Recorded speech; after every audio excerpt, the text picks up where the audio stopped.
नेपाल के जेनजी प्रदर्शनकारियों के बीच आपस में कितना भी मतभेद हो, लेकिन ये सभी जिस एक बात पर एकमत हैं, वो है नेपो किड्स, यानी बड़े बड़े नेताओं और अधिकारियों के वो बच्चे जिनके ऊपर लगातार अय्याशी भरी जिंदगी जीने के आरोप लग रहे हैं। अब हम आपके सामने नेपाल के इन्हीं नेपो किड्स से जुड़ा विश्लेषण करने जा रहे हैं। इस विश्लेषण को समझने के लिए सबसे पहले आपको नेपोटिज्म नाम के उस शब्द की परिभाषा बेहद गौर से समझनी चाहिए जिससे यह शब्द नेपो किड्स बना है। अंग्रेजी के शब्द नेपोटिज्म को आप परिवारवाद या भाई भतीजावाद भी कह सकते हैं। आमतौर पर राजनीति में ऐसा देखा गया है कि पिता की राजनीतिक विरासत को बेटा या बेटी संभालते हैं, लेकिन प्रदर्शनकारियों का आरोप है कि नेपाल के ये कथित नेपो किड्स राजनीतिक मौके नहीं हथिया रहे थे, बल्कि ये जनता के टैक्स के पैसे से सुख सुविधाओं से भरी लग्जरी लाइफ जी रहे थे। आरोपों की इस लिस्ट में एक बड़ा नाम है श्रृंखला खातीवाड़ा, जो ब्यूटी क्वीन और सोशल मीडिया सेलिब्रिटी हैं, लेकिन उनकी एक और पहचान भी है कि वो नेपाल के पूर्व स्वास्थ्य मंत्री विनोद खातीवाड़ा की बेटी हैं। श्रृंखला पर पहला और सबसे बड़ा आरोप यह है कि 2018 में जब उन्हें मिस वर्ल्ड में नेपाल की एंट्री के तौर पर चुना गया था, तो वो चुनाव उनके पॉलिटिकल कनेक्शंस की वजह से हुआ था। एक बड़ा आरोप यह भी लगा कि मिस वर्ल्ड की तैयारी के लिए जो पैसा श्रृंखला को दिया गया था, उसमें तकरीबन 25 लाख नेपाली रुपए का उन्होंने कोई हिसाब नहीं दिया था। इस कथित फर्जीवाड़े को लेकर शिकायत भी की गई थी, लेकिन श्रृंखला के खिलाफ कोई केस दर्ज नहीं किया गया। उनके पिता विनोद जो हैं, उनके सरकारी खजाने से 2.5 करोड़ नेपाली रुपयों के गबन का भी आरोप है।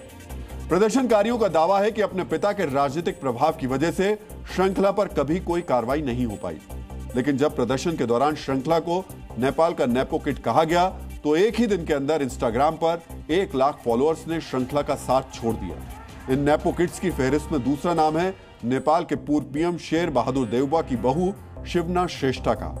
2 दिन पहले प्रदर्शनकारियों ने शेर बहादुर देउबा को उनके घर में घुसकर पिटाई की और अब उनकी बहू को नेपो किड करार दिया जा रहा है। नेपाल के पूर्व प्रधानमंत्री के परिवार को नेपो किड्स की श्रेणी में क्यों जोड़ा गया, यह भी आपको बेहद गौर से देखना चाहिए।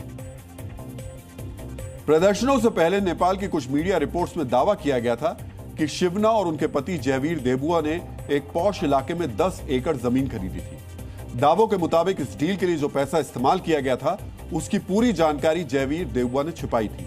आरोप यह भी लगते रहे कि जयवीर देबुआ और उनकी पत्नी शिवना ने सांठगांठ के जरिए रियल एस्टेट में करोड़ों का निवेश किया और सस्ते दाम पर जमीनें खरीदी। शेर बहादुर देउबा के एक और रिश्तेदार भूषण राणा पर चीन से हथियार खरीदने की डील में कमीशन खाने के भी आरोप लग चुके हैं। आज तक इस किस्म के नेपो किड्स को लेकर खबरें पाकिस्तान से ही सामने आती थी। मरियम नवाज और बिलावल भुट्टो जैसे पाकिस्तानी नेता नेपोटिज्म की जीती जागती मिसाल है, लेकिन नेपाल के प्रदर्शनों में हुई हिंसा ने बता दिया कि नेपाल में भी इस किस्म के भेदभाव के खिलाफ जनता के अंदर भारी रोष था। नेपाल के इन नेपो किड्स की लिस्ट में एक और बड़ा नाम है स्मिता दहल, जो पूर्व प्रधानमंत्री पुष्प कुमार दहल उर्फ प्रचंड की पोती हैं। स्मिता भी एक सिंगर और सोशल मीडिया सेलिब्रिटी हैं, जिनके ऊपर अपने दादा के राजनीतिक प्रभाव का इस्तेमाल करने के आरोप लगते रहे। नेपाल के नेपो किड्स का पूरा विश्लेषण करने चलेंगे तो शायद पूरा दिन बीत जाए। जितना बड़ा नेता या मंत्री, उतने ही बड़े हैं उनके ऊपर लगे परिवारवाद के आरोप। नेपाल में नेपोटिज्म के इसी वायरस का जिक्र अब हमारे रिपोर्टर ने जब प्रदर्शनकारियों के सामने किया, तो उनकी जुबान से दर्द और गुस्सा दोनों छलक आए। जो इनके पेरेंट्स हैं ना, उनके पैसे पे ये पल रहे हैं, और जो हमने टैक्स दे रखे है ना, बस हम टैक्स दे रहे हैं देश के डेवलपमेंट के लिए, और वो लोग एंजॉय कर रहे हैं इस पे। हम अभी टैक्स भर रहे हैं, सब चीज़ में टैक्स भर रहे हैं, पर उसका टैक्स का तो वो एंजॉय कर रहे हैं ना वो लोग। इनका बच्चे तो हम लोग जैसे दुख नहीं कर रहे हैं, इन लोग के बच्चे तो कुछ न कुछ तो वहाँ पे और सुविधा ले रहे हैं। दूर दराज का रिमोट एरिया का जो पीपुल हैं, उनका तो लाइफ स्टाइल तो एज इट इज़ है, चेंज नहीं है। लेकिन जो पॉलिटिशियन है, उन लोग का लिविंग स्टैंडर्ड, उनका बच्चियों का, फैमिली का लिविंग स्टैंडर्ड तो बहुत चेंज है। नेपाल के जेनजी प्रदर्शनकारियों के अंदर इन नेपो किड्स को लेकर कितनी नाराजगी है, यह आपने देखी और समझी। लेकिन क्या आप जानते हैं कि नेपोटिज्म यानी परिवारवाद किसी देश या सिस्टम की कार्यक्षमता पर नकारात्मक असर भी डालता है? परिवारवाद का यह नुकसान समझने के लिए आपको अमेरिका की जॉर्ज टाउन यूनिवर्सिटी का वो रिसर्च बेहद गौर से देखना चाहिए, जिसका केंद्र बिंदु था कोलंबिया। इस रिसर्च में कोलंबिया की पब्लिक सर्विस यानी जन सेवाओं में कार्यरत कर्मचारियों का अध्ययन किया गया और शोध में सामने आया कि 38% कर्मचारियों के रिश्तेदार किसी न किसी सरकारी विभाग में काम करते थे।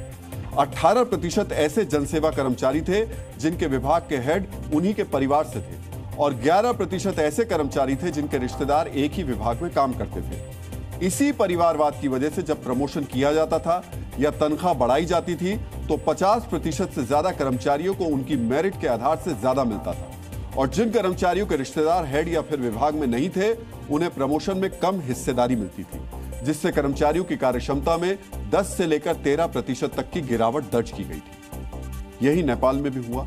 सरकारी अधिकारियों और नेताओं की मिलीभगत से रोजगार से लेकर निवेश के मौके उनके परिवारों के हाथ में पहुंचे और देश का नौजवान इस नेपोटिज्म के खिलाफ उठ खड़ा हुआ।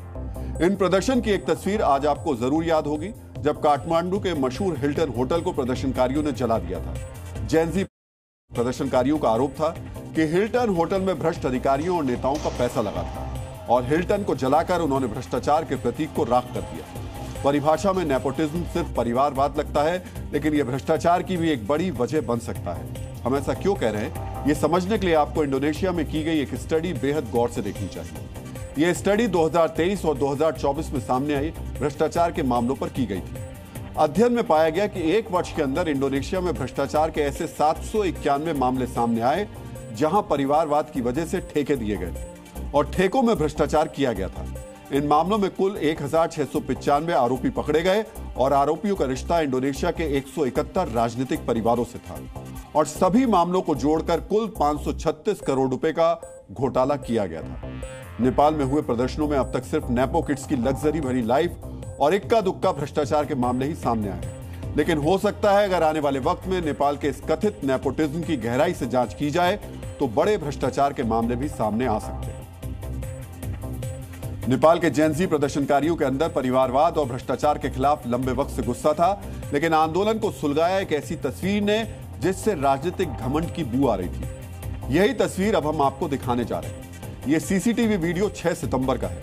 नेपाल के ललितपुर में एक 11 साल की बच्ची सड़क पार करने की कोशिश कर रही थी, तभी कोशी प्रांत के मंत्री राम बहादुर मगर की गाड़ी लड़की को टक्कर मारते हुए निकल गई। वीडियो में आप देख सकते हैं कि लड़की को टक्कर मारने के बाद कुछ सेकंड के लिए गाड़ी रुकी, लेकिन मदद करने के बजाय मंत्री की गाड़ी सीधे मौके से फरार हो गई। मंत्री की गाड़ी से हिट एंड रन हुआ और इस घटना को लेकर तत्कालीन पीएम ओली ने एक असंवेदनशील बयान भी दिया। अपने बयान में ओली ने कहा, यह एक्सीडेंट एक मामूली हादसा है और पीड़ित बच्ची के इलाज का पैसा सरकार दे देगी। देश के प्रधानमंत्री ने मंत्री के ड्राइवर के हिट एंड रन को मामूली घटना करार दिया और कहा यह जा रहा है कि सबसे पहले इसी वजह से जेनजी प्रदर्शनकारियों का गुस्सा भड़क गया। जो आंदोलनकारी सिर्फ प्रदर्शन करने आए थे वो सरकार के इस असंवेदनशील रवैये से भड़क गए। उसके बाद इस आंदोलन में भ्रष्टाचार और सोशल मीडिया पर बैन जैसे मुद्दे भी जुड़ गए और काठमांडू युद्ध का मैदान बन गया और ओली की सरकार जो थी उसकी कुर्सी छिन गई। Zee News.